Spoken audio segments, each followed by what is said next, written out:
আপোনালোকেতো ৰাষ্ট্ৰীয় ঘাইপথৰ ওপৰত এনেকুৱা ধৰণৰ অভাৰব্ৰিজ বনাই থকা বহুত দেখিছে, কিন্তু আজি মই এটা এনেকুৱা বিশেষ অভাৰব্ৰিজৰ কথা ক'ম, যিটো অভাৰব্ৰিজৰ কথা হয়তো আপোনালোকে ভালকৈ শুনাই নাই। তলেদি হাতী আপ ডাউন কৰিব আৰু ওপৰেৰে মানুহবোৰ গাড়ীৰে আপ ডাউন কৰিব। কি ধুনীয়া! কি খবৰ, ভালে আছে নহয়? আজি মই আহি পালো গোৱালপাৰা জিলাৰ এই শলমাৰী আৰু আগিয়াৰ মাজতে যি অভাৰব্ৰিজৰ নিৰ্মাণৰ কাম চলি আছে ৰাষ্ট্ৰীয় ঘাইপথৰ ওপৰত, সেই এটা অভাৰব্ৰিজৰ ওপৰত আছো। আপোনালোকেতো ৰাষ্ট্ৰীয় ঘাইপথৰ ওপৰত এনেকুৱা ধৰণৰ অভাৰব্ৰিজ বনাই থকা বহুত দেখিছে, কিন্তু আজি মই এটা এনেকুৱা বিশেষ অভাৰব্ৰিজৰ কথা ক'ম, যিটো অভাৰব্ৰিজৰ কথা হয়তো আপোনালোকে ভালকৈ শুনাই নাই। আমাৰ গোৱালপাৰা জিলাত এই শলমাৰী আৰু আগিয়াৰ মাজত দুটা এনেকুৱা অভাৰব্ৰিজ বনাই আছে। আৰু এই অভাৰব্ৰিজ কেইটা কি কাৰণে বনাইছে বহু ৰাইজে নাজানে। এই গোৱালপাৰাৰ শলমাৰীত নামি মই বহুত দূৰ খোজকাঢ়ি আহিলোঁ, মোটামুটি 2 কিলোমিটাৰ ৰাস্তা মই খোজকাঢ়ি আহিলোঁ আৰু এই ঠাইডোখৰ চাবৰ কাৰণে আহিলোঁ। এই ঠাইডোখৰ অহাৰ উদ্দেশ্য এটাই যে ইয়াতে দেখিছে নহয় এনেকুৱা কালভাৰ বনাই আছে। আপোনালোকে নিশ্চয় লক্ষ্য কৰিছে যে গোৱালপাৰাৰ যিটো শলমাৰী আৰু ইফালে আগিয়া আছে, সন্মুখত আগিয়া, শলমাৰী আৰু আগিয়াৰ মাজতে এই মেইন ৰাস্তাৰ ওপৰতে এই কালভাৰ বনাই আছে। এনেকুৱা ধৰণৰ কালভাৰ বনাই আছে, কালভাৰ নহয় অভাৰব্ৰিজ বনাই আছে। এই অভাৰব্ৰিজটো বাৰু কিহৰ কাৰণে বনাই আছে আপোনালোকে জানেনে? ইয়াতে লক্ষ্য কৰিছে নহয়, ইফালেও জংঘল, ইয়াত কোনো ধৰণৰ লিংগুলৰ নাই, বা মানুহ আপ ডাউন কৰা বা পানী বা নদী কোনো ধৰণৰ এনেকুৱা বস্তু নাই যে ইয়াতে এনেকৈ অভাৰব্ৰিজ বনাব লাগিব। কিন্তু অভাৰব্ৰিজটো বনোৱাৰ কাৰণটো কি জানেনে? এইটো ঠাইডোখৰেৰে আগৰ পৰাই হাতী আপ ডাউন কৰি আহিছে।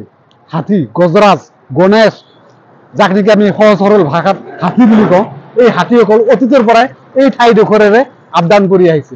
আৰু সেইকাৰণে কি কৰিলে, এইটোৰ যিটো ৰাষ্ট্ৰীয় ঘাইপথৰ নিৰ্মাণৰ কাম চলি আছে, মডিফিকেশ্যনৰ কাম চলি আছে, আপোনালোকে জানে। কাৰণটো হ'ল আমাৰ জয়ীঘোপাত মাল্টিমডেল লজিষ্টিক পাৰ্ক হৈ আছে, যাৰ কাৰণে কি ভৱিষ্যতে এই ঠাইডোখৰ বেছি ব্যস্ত হৈ পৰিব, এই ৰাষ্ট্ৰীয় ঘাইপথবোৰ অতি ব্যস্ত হৈ পৰিব। আৰু সেইটো কথাকে লক্ষ্য ৰাখি কি কৰিলে, এই হাতীবোৰে যাতে ভৱিষ্যতে আপ ডাউন কৰোঁতে যাতে ৰাষ্ট্ৰীয় ঘাইপথৰ ওপৰত কোনো ধৰণৰ বাধা বিঘ্নি সৃষ্টি নহয়, সেইটো কথাকে লক্ষ্য ৰাখি এই অভাৰব্ৰিজবোৰ নিৰ্মাণ কৰি আছে। এনেকুৱা ধৰণৰ অভাৰব্ৰিজ এই সন্মুখত আৰু এটা বনাই আছে, 100 মিটাৰমান ডিষ্টেঞ্চৰ ভিতৰতে এনেকুৱা অভাৰব্ৰিজ, দুটাকৈ অভাৰব্ৰিজ বনাই আছে।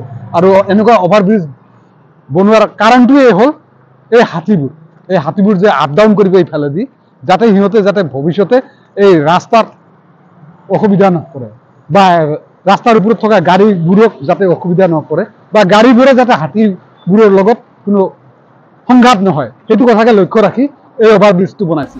এতিয়া দেখক, তলেদি হাতী আপ ডাউন কৰিব আৰু ওপৰেৰে মানুহবোৰ গাড়ীৰে আপ ডাউন কৰিব।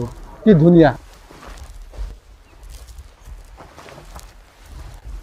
কিন্তু এটা কথা হ'ল, হাতীয়ে বাৰু এই অভাৰব্ৰিজটো ব্যৱহাৰ কৰিব নে নকৰিব, এই কথাটো ভৱিষ্যতে দেখিবলৈ পোৱা যাব।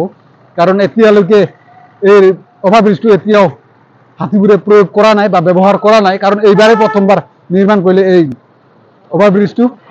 তেন্তে এইবাৰ দেখিবলৈ পাম, যদি এইবাৰ হাতীবোৰে এইটো পথেৰে আহে, নিশ্চয় এই ঠাইডোখৰতে আহিব, আৰু আহিলে নিশ্চয় এই অভাৰব্ৰিজটোৰ তলেদি আপ ডাউন কৰিব লাগিব, কাৰণ অন্য ফালেতো উপায় নাই। এতিয়া চাওঁ হাতীবোৰে কি কৰে। যদি এই ৰাস্তাটো বিচাৰি নাপায়, নিশ্চয় হাতীবোৰে আৰু আগতকৈ বেছি ক্ষয় ক্ষতি কৰিব। এতিয়া কি হয় নহয় ভৱিষ্যতে দেখিবলৈ পাম, কিন্তু বৰ্তমানটো বনাইছে সেইটো আশাতে যে হাতীবোৰে এই অভাৰব্ৰিজটো ব্যৱহাৰ কৰিব। এতিয়া হাতীয়ে এই ৰাস্তাটো প্ৰয়োগ কৰিব নে নাই বা ব্যৱহাৰ কৰিব নে নাই, এতিয়া হাতীয়ে জানে, আৰু আগন্তুক সময়ে ক'ব।